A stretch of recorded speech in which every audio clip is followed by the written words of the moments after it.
میں آپ کی اجازت سے اس معزز ایوان میں لیڈر آف دی اپوزیشن محترم محمود خان اچکزئی صاحب نے جو تقریر فرمائی ہے اس کو ہم نے سب نے بڑے غور سے سنا ہے۔ میں اس وقت اس کا تفصیلی جواب نہیں دوں گا، جو بھی انہوں نے فرمایا انشاءاللہ اس کا میں مناسب موقع کے اوپر آپ کی اجازت سے اس کے بارے میں کچھ معروضات پیش کروں گا، لیکن چند باتیں یہاں پر عرض کرنا چاہوں گا۔ سب سے پہلی بات جناب اسپیکر، اس معزز ایوان میں معزز ممبران جو کہ ان کا تعلق پورے پاکستان سے ہے، یہ سب انتہائی لائق احترام ہے، اور یہ معزز ایوان ایک گھر کی طرح ہے جس میں چاروں صوبوں کے افراد یہاں پر منتخب ہو کر آئے، اور یہاں پر ہمیں پاکستان کو مضبوط بنانا، پاکستان کی عزت اور احترام کو فروغ دینا، اور باہمی تعلقات کو اگر کہیں دراڑ ہے، اگر کہیں دیکھیے سیاست اپنی اپنی، ویژن اپنا اپنا، خیالات اپنے اپنے، لیکن ایک بات کے اوپر یہ معزز ایوان جناب اسپیکر آپ کی لیڈرشپ میں اس بات کی ہر وقت پکار کر گواہی دے گا کہ پاکستان ہے تو ہم سب ہیں، پاکستان ہے تو یہ معزز ایوان ہے، اور اس کے لیے جو بھی قربانی دی جائے وہ کم ہے۔ جناب اسپیکر، محترم لیڈر آف دی اپوزیشن نے فرمایا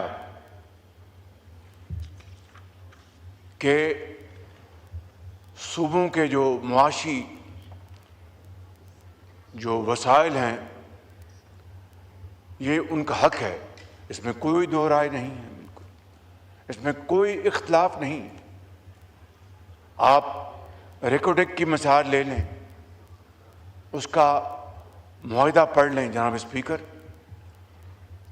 بلوچستان کے زعماء کی بھرپور مشاورت کے ساتھ وہ معاہدہ معرض وجود میں آیا، اور جو بلوچستان کے عوام کی اس میں جو شیئرز ہیں وہ کوئی چھپا ہوا راز نہیں ہے، وہ سب کے سامنے ہے۔ ریکوڈک کے جو اپنے شیئرز ہیں اور اس کے اوپر بلوچستان کے جو عوام کے شیئرز ہیں، میں سمجھتا ہوں کہ ایک روشن مثال ہے۔ صرف یہی نہیں، 2010 کا NFC ایوارڈ جناب اسپیکر پاکستان کی تاریخ کا ایک ایسا ایوارڈ ہے جس میں بلوچستان، جو کہ پاکستان کا ایک بہت خوبصورت صوبہ ہے، بڑے غیور عوام ہیں، چاہے وہ بلوچ ہیں، پشتون ہیں، یا دوسرے وہاں پر جو لوگ عوام آباد ہیں، وہ بڑے غیور، بڑے دلیر عوام ہیں۔ 2010 کے NFC ایوارڈ میں جناب اسپیکر بلوچستان کی مطالبے کے اوپر ان کا جو شیئر ہے 100% بڑھایا گیا، 100% جناب اسپیکر، جو آج تک چلا آ رہا ہے۔ اور یہ کوئی بلوچستان کے عوام کے اوپر کوئی احسان نہیں تھا، چاروں صوبوں نے، اور سب سے زیادہ پنجاب نے اپنا شیئر ڈالا، اور مجھے آج بھی فخر ہے جناب اسپیکر کہ پنجاب نے، مجھے اگر وہ فگر آج بھی یاد ہے تو 11 ارب روپے سالانہ، اور آج ہم 2026 کے وسط میں ہیں جناب اسپیکر، اس کو ضرب دے لیں تو یہ 100 ارب روپے سے زیادہ تجاوز کر جاتا ہے. یہ کیا ہے؟ یہ کوئی احسان نہیں. اگر 4 بھائی ہیں تو چاروں کو اگر ایک روٹی ہے تو چاروں ایک روٹی کو بانٹ کے کھائیں گے. اگر جب اللہ تعالیٰ سب کو ایک ایک 2 روٹیاں دیں گے وہ سب اس کو مل کر کھائیں گے اور خوشی سے وہ دعا کریں گے اور اس کنبے کو اور آگے بڑھائیں گے. جناب اسپیکر، اس میں سندھ نے بھی کنٹریبیوٹ کیا اور سب سے زیادہ اس میں کنٹریبیوشن پنجاب کی ہے. بات یہیں پر نہیں، میں صرف یہ کوئی احسان جتانے کے لیے نہیں، صرف یاد دہانی کے لیے کہ جب ایک گھر بھی جب چلتا ہے تو جب تک کہ وہاں پر معاشی اور معاشرتی انصاف نہ کرے تو گھر بھی نہیں چلتا ہے. جناب اسپیکر، چاہے جائے کوئی ایک ملک کو چلایا جائے. تو میں سمجھتا ہوں کہ اسی طریقے سے ابھی حالیہ 2 سال پرانی بات ہے اور جناب ہمارے جو لیڈر اپوزیشن کو اچھی طرح علم ہے کہ وہاں پر جو زرعی ہمارے بلوچستان میں ہمارے زرعی بھائی کسان ہیں ان کو سولر پینل دیے گئے.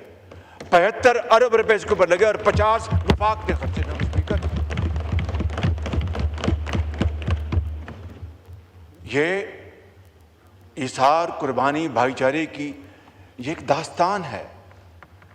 میں یہاں پر اس بات کو آگے ختم کرتا ہوں یہیں پر. ابھی جو گوادر سے لے کر چمن تک جناب اچکزائی صاحب کا جو اپنا گھر ہے وہاں تک وہ جو روڈ بن رہی ہے ڈول کیریج وے، وہ ہائی وے کے معیار کے مطابق ہے. اس کے اوپر جناب اسپیکر 300 ارب روپے سے زیادہ خرچ کیا جا رہا ہے. سارا وفاق کر رہا ہے. جناب اسپیکر،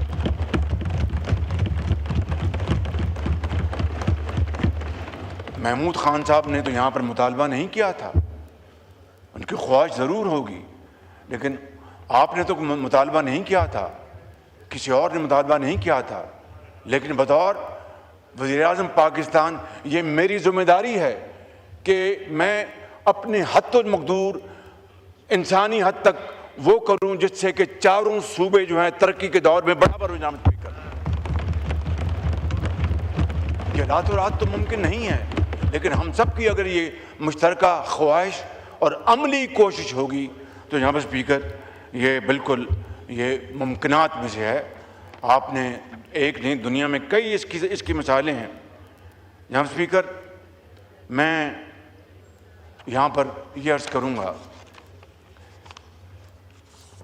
کہ آپ نے اپنے تقریر میں افواج پاکستان کی بھی بات کی. ابھی 3 دن پہلے جناب اسپیکر 22 ہمارے فوج کے افسر اور جوان ابھی شہید ہوئے. وہ ہیلی کاپٹر اڑا تھا اور اس کا فیلئر، وہ اللہ کے پیارے ہو گئے. اس میں 2 ہمارے مسیحی بھائی تھے. دن رات بلوچستان میں جو دہشت گردی ہو رہی ہے اور کون نہیں جانتا کہ ان میں کن کا ہاتھ ہے. خارجی ہاتھ ثبوتوں کے ساتھ ثابت ہے. جناب اسپیکر، ان کو مالی ان کو مدد دی جا رہی ہے، ان کو تکنیکی مدد دی جا رہی ہے اور ہر روز کہیں نہ کہیں یہ دہشت گردی کے واقعات ہو رہے ہیں. اور جس ڈیورنڈ لائن کی آپ نے بات فرمائی وہ آپ کا ایک اپنا خیال ہے، بالکل ہم اس کا احترام کرتے ہیں، لیکن سیکورٹی کے لیے، پاکستان کی سیکورٹی کے لیے، عوام کی حفاظت کے لیے اگر وہ لگائی گئی وہاں پر باڑ، تو میں سمجھتا ہوں میری نظر میں وہ ایک بالکل مناسب اور صحیح قدم تھا. بالکل کہ اگر اس سے دہشت گردی کے حوالے سے ایک بچے کی بھی جان بچتی ہے تو میں سمجھتا ہوں کہ وہ پوری کی پوری رقم جو 2000 کلومیٹر کے اوپر جو پھیلی ہوئی ہے وہ رقم جو ہے وہ اگر اربوں روپے میں ہے تو میں سمجھتا ہوں کہ ایک بچے کی جان بچی تو میں سمجھتا ہوں کہ وہ رقم جو خرچ ہوئی بالکل جائز خرچ ہوئی ہے. اور کے پی میں جو دہشت گردی دن رات ہو رہی ہے، جہاں اسپیکر جہاں پر لا انفورسنگ ایجنسیز، پولیس ہے آپ کی، آپ کے سول آرم فورسز ہے، وہاں پر فوج پاکستان دن رات ان دہشت گردوں کا مقابلہ کرتے ہوئے جوان، کڑگل جوان اور سپاہی افسر شہید ہو رہے ہیں۔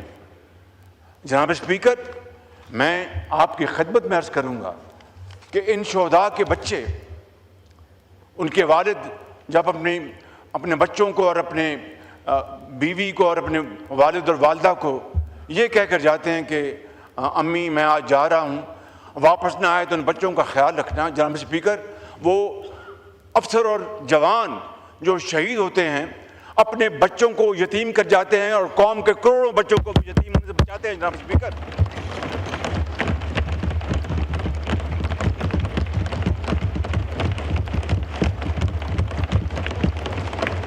میں سمجھتا ہوں کہ ہمیں مل کر ان قربانیوں کا ہمیں نہ صرف احترام کرنا چاہیے بلکہ ان کی پوری عزت و تکریم کرنی چاہیے کہ اگر آج ہم اپنے شہداء کا احترام نہیں کریں گے تو پاکستان کے بارے میں دنیا کیا کہے گی؟ دنیا کو چھوڑ دیں ان کے یتیم بچے جن کو یہ نہیں پتہ، ابھی جو پرسوں چوتھ جو جنازے ہم پڑھ کے آئے ہیں۔ جناب اسپیکر، ننھے منھے بچے، ان کو نہیں پتہ کہ ان کے والد اس دنیا سے کوچ کر گئے ہیں، اور اللہ تعالیٰ نے قرآن کریم میں شہید کے درجے کو بہت صراحت سے بیان کیا ہے۔ ان کو نہیں پتہ کہ ہمارے والد کہاں چلے گئے اور وہ ان زندگی کے اندھے تھپیڑوں کا کس طرح مقابلہ کریں گے۔ جناب اسپیکر، یہ ہے وہ، میں سمجھتا ہوں کہ درد بھری کہانی جس کا ہمیں پورا ادراک کرنا چاہیے، اور اگر ہم اس میں خدا نہ خواستہ ہم نے غفلت کی تو آنے والی نسلیں ہمیں معاف نہیں کریں گی۔ جناب اسپیکر، میں ختاماً یہ عرض کروں گا، آپ نے فرمایا کہ جاتی عمرہ آپ تشریف لے جاتے تھے، وہ آپ کا گھر ہے، آپ جب بھی آئیں، لیکن آپ کے علم میں ہے، یہ کوئی بات بتانے والے نہیں، کہ جب بھی میں اچھے دنوں میں کوئٹہ جاتا تھا تو سب سے پہلے ان کا پوچھتا تھا اور ان کے گھر جاتا تھا، ان کے خود فون کر کے کہ میں آنا چاہتا ہوں، چائے پینا چاہتا ہوں۔ میں سمجھتا ہوں کہ یہ کوئی پوائنٹ سکورنگ نہیں ہے، یہ کوئی احسان نہیں ہے۔ اسی طریقے سے قومیں جڑتی ہیں، پیار محبت کو فروغ ملتا ہے، اظہار اور قربانی کا جذبہ ابھرتا ہے۔ جناب اسپیکر، میں سمجھتا ہوں کہ اسی حوالے سے آج میں نے جب خان صاحب میرے بڑی گھور کے مجھے دیکھ رہے ہیں، لیکن میرے دل میں ان کا بڑا احترام ہے۔ اسپیکر صاحب، میں تو قدم بڑھا دوں گا، آپ بھی آ جائیں نا، اپنے گھر آ جائیں آپ۔ اشاروں میں دیکھتا ہوں، یہ کہتے ہیں کہ میں مجبوری یہاں کھڑا ہوں یا میں یہاں آنا چاہتا ہوں۔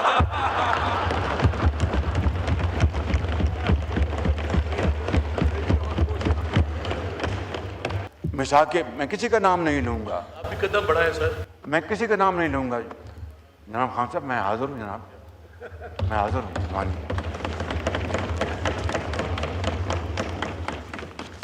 میں تو قدم بڑھا دوں گا، آپ بھی آ جائیں نا، اپنے گھر آ جائیں آپ۔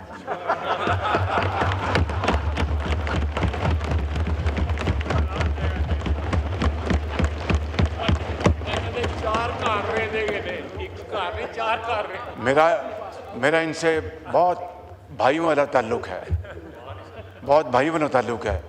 اشاروں میں دیکھتا ہوں، یہ کہتے ہیں کہ میں مجبوری یہاں کھڑا ہوں یا میں یہاں آنا چاہتا ہوں۔